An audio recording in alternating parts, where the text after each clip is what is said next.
I didn't die of financial collapse during COVID. Almost.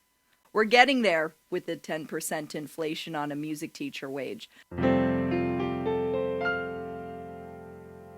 All right, guys, Miss Lindsey, the pianist and vocalist, is back to review some more Piano with Johnny lessons. We're going to try and actually get on this and doing it routinely. We're going to try. Along with the technicalities of me not knowing how to work gain on a mic, it always sounds like I'm screaming when I'm singing. I also don't know how to work this like Casper ghost lighting situation. And there's just many things in my brain that I would like to iron out so that as I document this journey, you guys are like, wow, this is totally digestible and helpful to my own learning journey. Jeepers, Linz. Thanks so much for the update because it really helps me with my emotional problems. The point of my up-and-coming YouTube channel is to show people what it looks like to become... to show people what it looks like becoming an intermediate musician, moving on to an advanced musician. So if you have watched my very slow release of videos, what we've been doing for a little while is working on rhythm. Just putting on the metronome and finding very general beats. The problem with the rhythmic patterns I'm coming up with right now is that now that they're on the metronome, they're exceptionally boring after like 3 to 4 minutes because I don't change it up. I know I released that little Grinchmas thing that was cute last year. That was a ton of work for me to write right-hand parts and get it all together. I just had probably like 70 hours on that song. I don't even know. It was ridiculous. And I don't have that kind of time for a general cocktail hour set list. We're like blowing through songs as I'm getting them together for my live set list. The point is, we are gonna start jumping into Piano with Johnny lessons. I'm actually going to be documenting these in a little bit slower persona for you. The only disclaimer that I have for you is if you don't like my stuff, then don't watch it. That's one thing. The other thing is, if you don't like my stuff, then don't hire me. There is nothing personal about being like, hey, Linz, I saw that last video you did, that you're a flat disgrace as a human being. Get out! Get out of my house. And if you don't want me in a house with your child, that's totally fine. That's great. The point of this is to show you that I am still learning, and this is how I learn, and this is who I am, and so, like, deal with it, because you can just click off if you need to. That's the greatest thing about YouTube, is it not? It may sound a little harsh, all of the warnings I just gave, but I'm gonna be honest. I've gotten some hecklers, I've gotten some feedback about not being married, I've gotten some feedback about not having children, I've gotten some feedback about not being a part of your church, and I just, I want you to know that I love God so much, and I love everyone so much, and I don't really want to dispute that, because I already know that I do. So, anyways, we're gonna move on to what's happening with music, and, if you like it, come on, guys, you could do it too. Come on, get over here, get in, come, hey, you know? Alright, guys, here it is, Piano with Johnny. We're here again. You knew I would be back, but like I said, we had to take our time. We had to set our ground rules of rhythm. Make sure you can play on a metronome before you start doing anything. Just some scales, some chords, anything. Count to 4, I don't care. You need to be able to do it. Now that I can do it mostly, kind of, sort of, to a general sense, let's go ahead and type in blues. Bluesy riff things that make me awesome. Let's see what happens. Oh, sweet! 3 exercises to master slow blues piano improv. And it's a quick tip.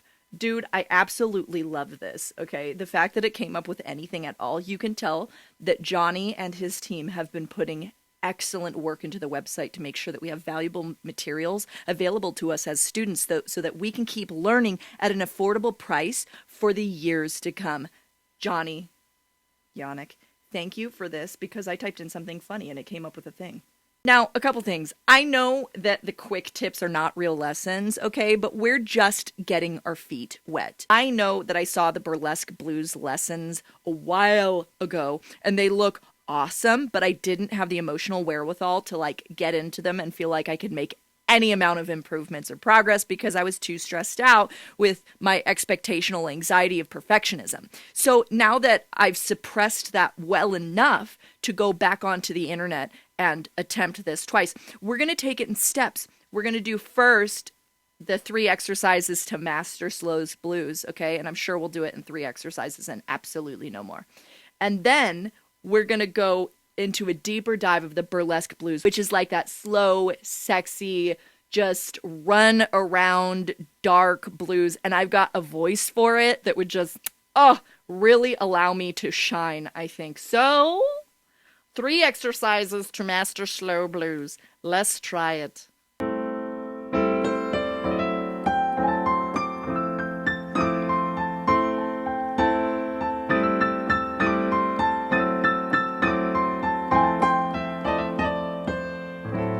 What's up, guys? Johnny May here, and I have to stop you right there.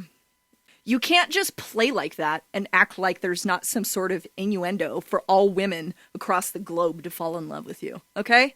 I'm happily secure with a man, okay? A bass player, if you will, okay? And nothing compares to a bass player. But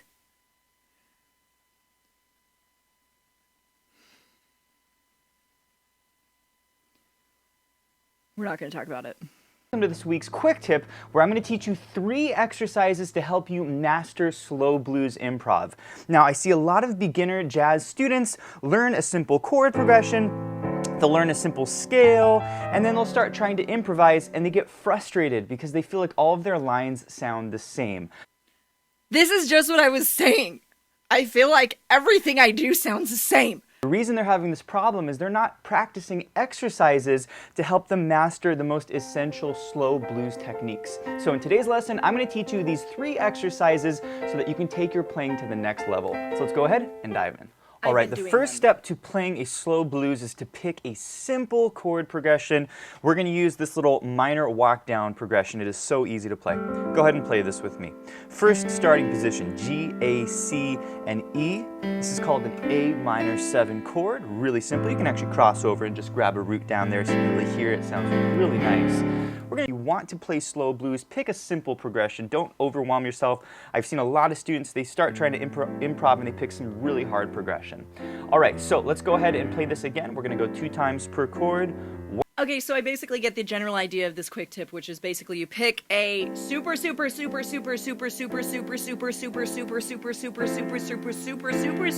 simple left hand progression.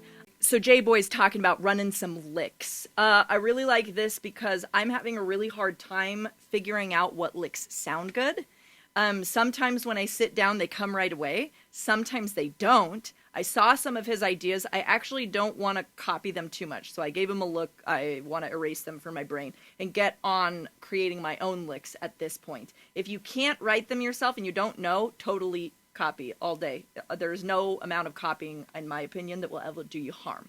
Another thing, if you have not practiced already, is playing without looking. Is another thing that you may want to do is close your eyes when you're playing scales, chords, arpeggios, so that when you're on a note, you know where it is. That's a big thing that has helped me. Here it is, my impromptu improv, no cuts, accept me as I am. Go.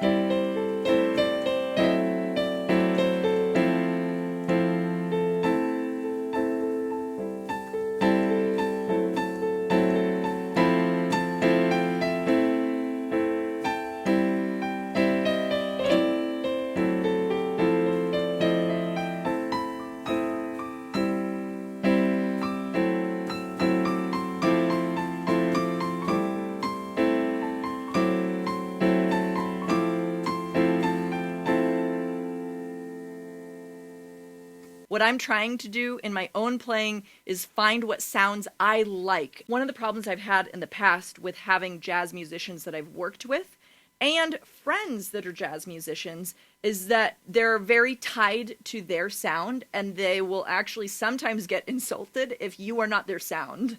And so I had to learn to separate myself from this, which is like, You know, I had a very nice friend tell me that, like, my playing is pretty bland. I actually critically believe this as well because I can't run my right hand. He's a high-level, 30-year professional jazz musician from LA.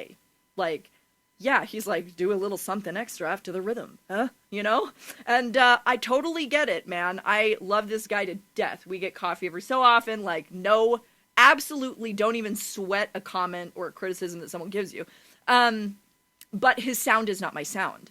I also think that the tension that he rides on his jazz riffs are too much and too much for me to digest, I should say, and then also not my style, like legitimately not my style. Next, I'm planning on going into the burlesque blues lessons. I think I'm going to stick with blues for a little while just because of the tension added to my playing. I am so classical that anytime you add a seventh chord whatsoever, I'm just like, are you sure that belongs there? Are you positive? I'm not really. Are you, you know what? We got to take it slow. We only got some dominant sevens with the blues. We can add a little flat five when we're feeling spicy, but it doesn't get beyond my digestible comprehension level. There's a lot of things we obviously need to cover on this channel, and my dreams and aspirations are slowly building follow through.